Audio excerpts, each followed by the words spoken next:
What's happening, Wrestling Nation? Coach Kennelly coming to you again with episode 2 of Solitary Mind of a Madman. And I've got some topics that I put on the list that I'd like to investigate more thoroughly and get the help of the wrestling, grappling community, really anybody that's watching my channel and just wants to contribute and get 1% better, which is one of my major themes in life. So one of the first questions I had that's been on my mind lately, I have 2 young children of my own who are just starting to get into sports and introduce them to everything. What age do you start a kid out at sports? So I've been coaching, my background, most of y'all know it, for over a decade. I'm also a physical education and a health teacher in a high school setting. So I've got a lot of experience with different age kids. And I think there's 2 different settings we could break it down to: our competitive and our recreational. In our recreational, I think you could start that about 6 years old or whenever the child is ready attention-wise and behavior-wise. Once they're ready to get in the room, listen to commands, not even be good at executing any of them, but just be able to sit through, and then probably practice shouldn't be longer than 45 minutes to an hour at that age. So as soon as the student's able to comprehend that and can sit through and maintain and get a little bit of information, or at least not be a detriment to other people at that practice, I think that's a great time to get them out. Competitive wise, I think it's whenever the student is intrinsically motivated, which means they're motivated themselves, like, hey Shane, hey coach, can you take me to a tournament? I want to compete. Where is the tournament? They start asking you questions about competitions. You don't bring it up to them. The time I would bring that up to students and athletes would be about that middle school level.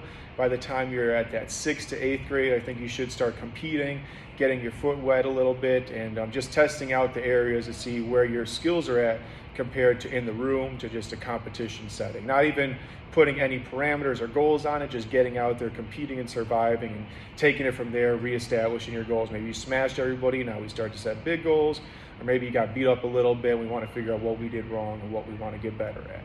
So that's my mottos with that. My kids, wrestling is just like, learning reading, writing, arithmetic. It's mandatory in my household to practice, to learn the skill, but competition will not be mandatory. When my kids are ready to compete, they'll come to me, and I'll be more than happy to take them as far as that journey wants to let them go, but I'm gonna wait till they run that ball. I wanna be their rudder, help direct them, not the motor. And that's what I try to do as a coach. It's worked the best for my athletes as well. Number 2, what sport to start first? So this is one I've investigated a lot, and I think I got a lot to offer the community. So I broke it down first with not even any type of grappling sports. I got just basic human instincts. I want my kids to dance first. I want them to learn tumbling, gymnastics next. I'm not sure exactly which comes first. I believe it's tumbling, but I'll bring in them to a better gym where somebody can train them and figure out which comes first, just like the next wrestling progressions I'll show you after this. And then swim. I think everybody should learn how to swim. The world's covered in a lot of water. It's a basic skill that could save your life. So all my children are learning how to swim, they're learning how to do some tumbling, gymnastics now, and they're doing natural dance. We're eventually gonna start signing up for dance class. My kids are 2 and 4, and they also got some learning delays, which might get them a little bit further along the line to getting to those sports, but they're also getting resources. We're working with them day to day, and I'm super proud and happy of them. I'm glad that I just got 2 beautiful, happy, healthy kids. Wrestling wise, and I learned this, I gotta give a shout out to Lucas Stell. Greco first, freestyle, then the folk. Because all your Greco translates into your freestyle, which translates into your folk style. It doesn't reverse engineer. So if you learn folk style first, it's hard to learn the intricacies of freestyle and Greco. And there's some research that there's neural pathways and certain ages you need to develop in, similar to the gymnastics, where they start the kids really young, get their bodies used to it. So that's why I do that really full sports for the kids, especially when they're young, introduce them to everything and don't have them specialize in those early ages. Before middle school, I think it's ridiculous to specialize in one sport unless that's all your kid wants to do. But then by that I mean support them and see how far y'all can run with it. Just be careful. I'm not sure burnout's real, but it's something to research and look into as well. And it was almost on the list. I just ran out of space. Number 3. Should I specialize or should I be a multi-sport athlete? And I think this answer is also age. Overall, broad brush, better to be a multi-sport athlete. I think you should play as many sports as you can, especially at that younger age as you go into your elementary, middle school, high school. Very hard to do in college. You got your outliers, which I'll talk about as well. But I think you should be playing 3 to 4 sports year round, whatever you can afford to and get access to. and you should try to, because your baseball is going to make you better in your basketball. Your basketball is going to make you better in your football.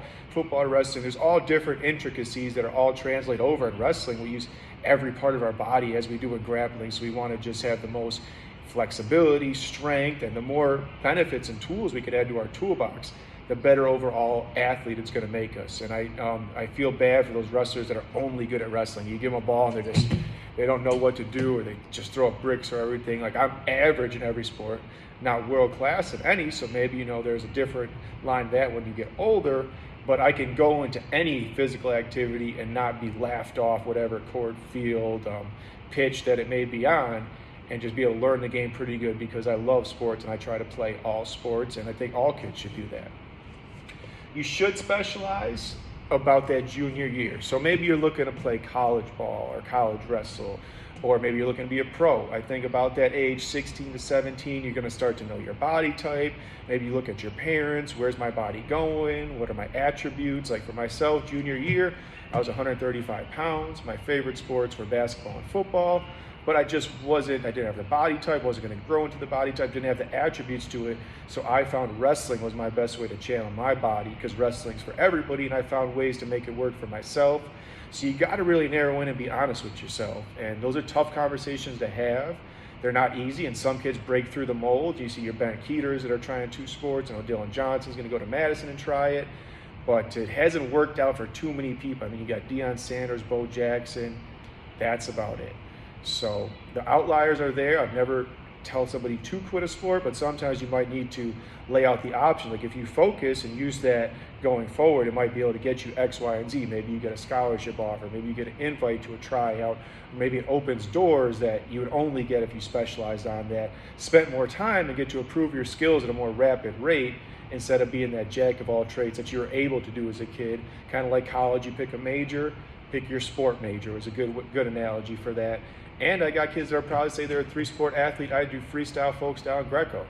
So they're 3 completely different sports. You can even add in beach wrestling to there, and there's a whole bunch more stuff brewing up on the way. So plenty of ways now. When I was high school age, it was hard to stay on the mats all year round. Now there's plenty of organized academies, clubs, camps, nonprofits. So mats are always available. Tournaments are always available. If you want the work out there, it's there.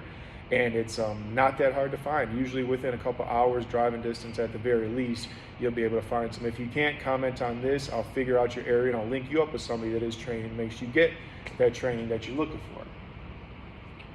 Wrestling before jiu-jitsu. Okay, this is a good one. I've learned this as I started. When you start jiu-jitsu, wrestling is almost like a cheat code. You get really good. The stuff is very similar, almost like a checkers to chess, because there's so many more possibilities, but you kind of know the game and what you're doing. When you take a jiu-jitsu practitioner, you bring them into wrestling, it's very hard to get those skills to translate in. Some of them work, they get some funky stuff, but just I'm a true believer in wrestling, especially American wrestling is one of the best grappling forms out there. So I think wrestling first, jiu-jitsu second, but if any of you started your children jiu-jitsu, then you could do them simultaneously as well. But I would, the way I'm going to do it to my kids is to learn how to wrestle first, and I think they'll be able to find those pins and holds, and they'll open up more submissions when it's time. And do kids really need to be submitting each other? I don't know enough to argue that, but kids MMA and stuff is kind of like a little strange to me, but probably to the layman watching a kid's Greco or freestyle match, I'm not sure what kids should be doing and what the danger levels are. But just things to think about, and I'm just giving you the process I've used. And I've talked to a lot of high-level parents and coaches, and low-level, because you can learn something from everybody. And I just want to share my experiences with the world, and hopefully y'all can come back and share some experiences with me, because I do have these young children I'm trying to develop and make the best people they can be. And our children are the future. That's for everybody. Trick loves the kids. Let's see, we did that. Last one, lifetime match limit. This is something I didn't think about till later on in the career, and I think there's about a 10-year window. So do you want your kid to be the best they are from 8 to 18? By the time that's done, their high school career is done, there's no more left. Or would you prefer your kid to be the best they are from 15 to 25, 18 to 28? So now they're performing their best on that senior level, fighting for world, Olympic medals, things like that. Obviously, that's the 1% of the 1%. Not everybody's going to get there. But these are things to think about. And I do believe that every individual has a certain finite number of matches, and every opportunity I get on the mats, I say my creed. One of it is I'm grateful for the opportunity to be able to wrestle because my body is healthy enough to walk on this mat and go wrestle. My mind is sound enough where I can go shake hands and wrestle another human being. And those are things I don't take for granted because it could be gone in a drop of a hat. And great wrestlers, all it takes is one accident. All this stuff is taken away from you. So this is stuff I'm investigating thoroughly. I'm going to try to produce some more videos, get some content out there because I've been consuming a lot of content and I don't always want to be a taker. I want to be a giver. So I hope that I'm adding some value to your life. You could be anywhere in the world right now and you're watching this. And from the bottom of my heart, that means everything to me. So it's peace and much love to you.